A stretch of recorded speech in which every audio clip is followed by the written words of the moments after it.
Antologija čitanja riječi svemogućeg Boga.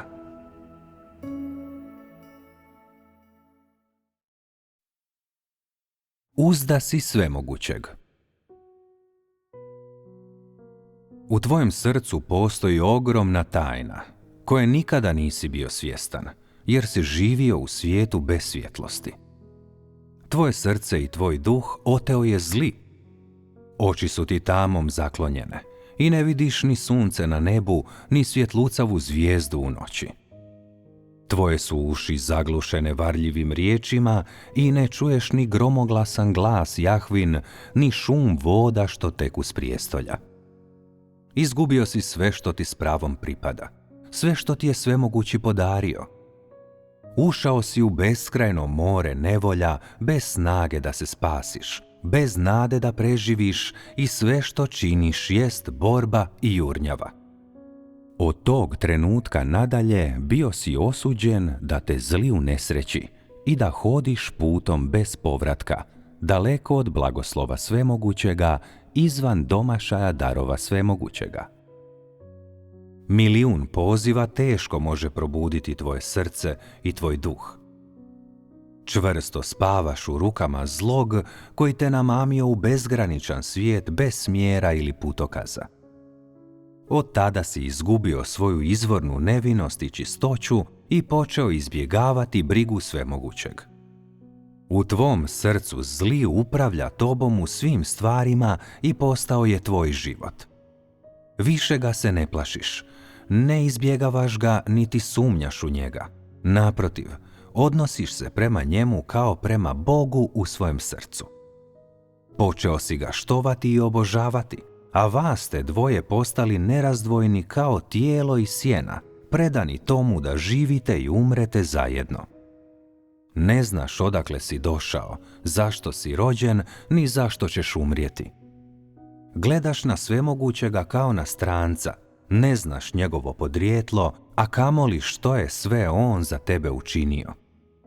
Sve što dolazi od njega postalo ti je mrsko. Niti to cijeniš, niti mu znaš vrijednost.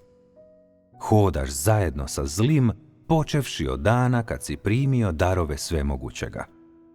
Izdržao si 1000 godina bura i oluja sa zlim i stojiš zajedno s njim protiv Boga, koji je bio izvor tvog života. Ne znaš ništa o pokajanju, a kamoli da si došao na rub propasti. Zaboravio si da te zli zaveo i unesrećio.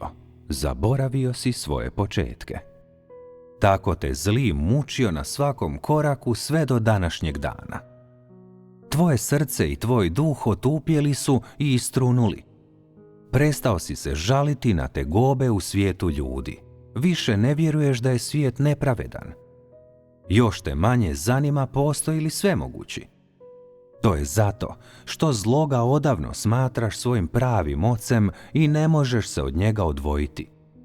To je tajna u tvojem srcu. Dok zora sviće, jutarnja zvijezda počinje sjajiti na istoku. Ta zvijezda, koja nikad prije tu nije bila, obasjava mirno svjetlucavo nebo i ponovno pali ugašenu svjetlost u srcima ljudi. Ljudski rod više nije usamljen zahvaljujući toj svjetlosti, koja jednako obasjava i tebe i druge. Ipak, ti nastavljaš čvrsto spavati u tamnoj noći. Ne čuješ zvuka i ne vidiš svjetlosti. Nisi svjestan dolaska novog neba i zemlje, novog doba, jer ti otac kaže: dijete moje, ne ustaj, još je rano.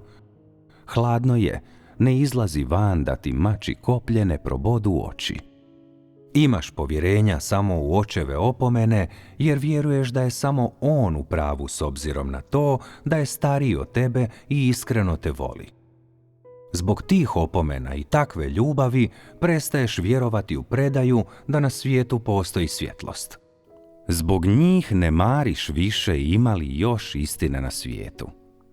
Više se ne usuđuješ nadati da će te svemogući spasiti. Zadovoljan si postojećim stanjem, više ne očekuješ dolazak svjetlosti, ne iščekuješ više dolazak svemogućeg, kako je rečeno u predaji. Što se tebe tiče, ništa što je lijepo ne može oživjeti, ne može postojati.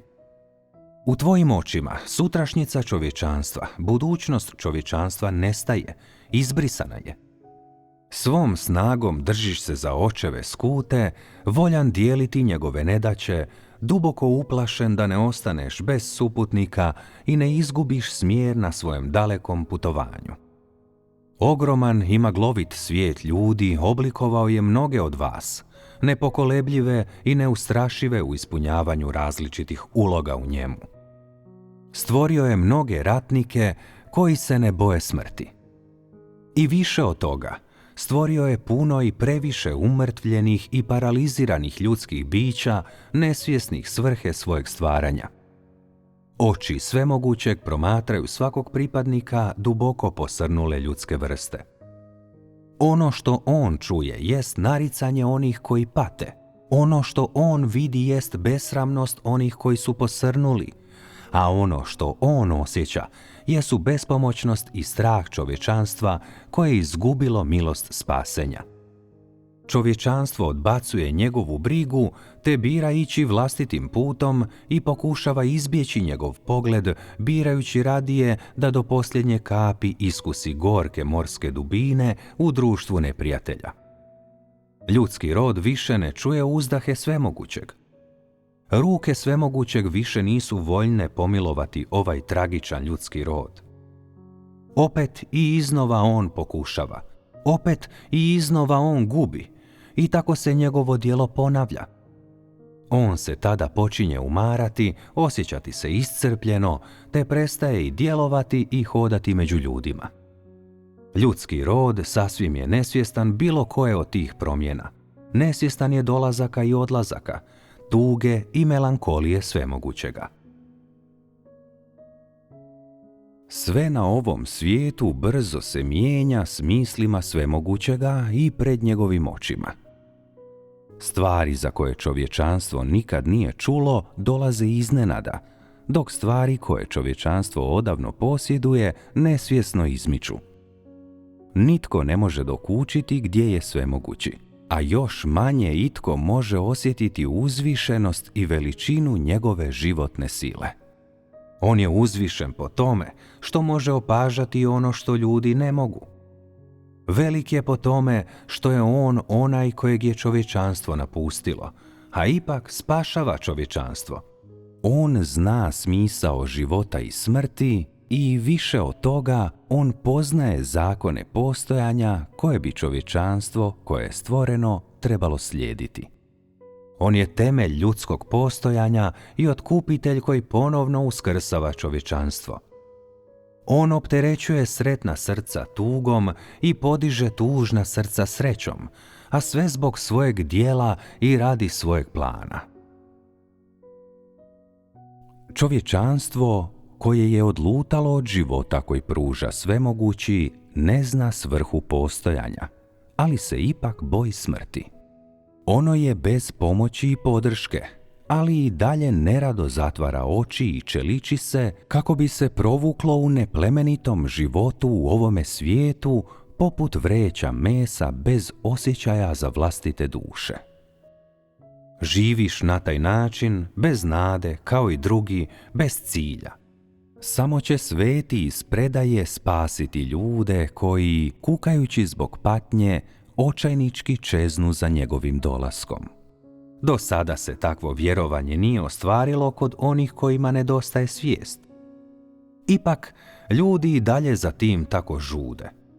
Svemogući se smilovao onim ljudima koji su duboko patili. Istodobno, on je sit onih ljudi kojima nedostaje svijest jer je predugo morao čekati na odgovor čovječanstva. On želi tražiti tvoje srce i tvoj duh, donijeti ti vodu i hranu i probuditi te da više ne budeš žedan i gladan. Kad si umoran ili počneš osjećati nešto od sumorne pustoši ovog svijeta, nemoj se izgubiti, nemoj plakati. Svemogući Bog, čuvar, prihvatit će tvoj dolazak u bilo koje vrijeme. On bdi pored tebe i čeka da mu se vratiš. On čeka dan kada će ti se iznenada vratiti sjećanje. Kad ćeš shvatiti da si potekao od Boga, da si u neko neznano vrijeme izgubio smjer, u neko neznano vrijeme izgubio svijest na putu i u neko neznano vrijeme stekao Oca. Kad shvatiš nadalje da je svemogući uvijek bdio čekajući ondje tvoj povratak vrlo, vrlo dugo. Bdio je s očajničkom čežnjom, čekajući odziv bez odgovora. Njegovo bdjenje i čekanje neprocjenjivi su i oni su zarad ljudskog srca i ljudskog duha. Možda su to bdjenje i čekanje beskrajni, a možda su i pri kraju. Ali ti trebaš znati gdje se upravo sada točno nalaze tvoje srce i tvoj duh.